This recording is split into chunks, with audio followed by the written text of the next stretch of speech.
શ્રી શિવાય નમસ્તોભ્યમ મિત્રો, અમે અત્યારે રાજસ્થાનમાં છે, એક વેરહાઉસમાં છે. અહીંયા એક બિઝનેસ ચાલે છે. આ વેરહાઉસમાં બિઝનેસની અંદર કેશ લિક્વિડિટીનો પ્રોબ્લેમ છે, પ્રોફિટનો પ્રોબ્લેમ છે અને એક કહે છે ને કોન્ફિડન્સ લેવલ બહુ ઓછું છે. જ્યારે અમે આ ગ્રીડિંગ કર્યું તો ગ્રીડિંગ પરથી અમને ખબર પડી કે એમની જે બે દિશાઓ છે, સાઉથ ઇસ્ટ ને એસએસસી, ત્યાં વાસ્તુ દોષ છે, એન્ટી એલિમેન્ટ્સ છે. એક તો સૌથી પ્રથમ અહીંયા પાણીની ટાંકી છે, અંડરગ્રાઉન્ડ વોટર ટેન્ક, જે સૌથી મોટો દોષ છે. આ દોષનું અમે નિવારણ નહીં કરીએ પણ આને અહીંથી હટાવીશું.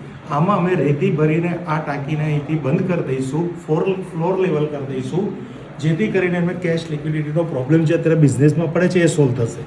એવી રીતના આત્મવિશ્વાસની કમીના કારણે અહીંયા લિફ્ટનું પ્રોવિઝન કરેલું છે. અત્યારે લિફ્ટ છે નહીં એટલે આ ખાડો છે, ગંદકી છે, ગંદકી દૂર કરીશું, સ્ટોરેજ દૂર કરીશું, ત્યાં પણ રેતી નાખીને આને ફ્લોર લેવલ કરીશું. આ બે મેજર પ્રોબ્લેમ છે એને અમે સોલ્યુશન કરીશું. સાથે સાથે એમની જે નાનકડી પેન્ટ્રી જે અહીંયા બનેલી છે સેક્સ એન્ડ એટ્રેક્શનના ઝોનમાં, ત્યાંથી શિફ્ટ કરીને અમે એને અગ્નિકોણમાં લઈ આવીશું આ સ્પેસની જગ્યા ઉપર, જે એમનું વોશિંગ આ એક એરિયા છે. આ એરિયામાં એનું નિર્માણ કરીને અહીંયા તત્વ એલિમેન્ટને બેલેન્સ કરીને આ દોષનું અમે નિવારણ કરીશું, જેથી બિઝનેસની અંદર ગ્રોથ વધશે. Thank you friends. Har Har Mahadev, Har Har Mahadev, Har Har Mahadev.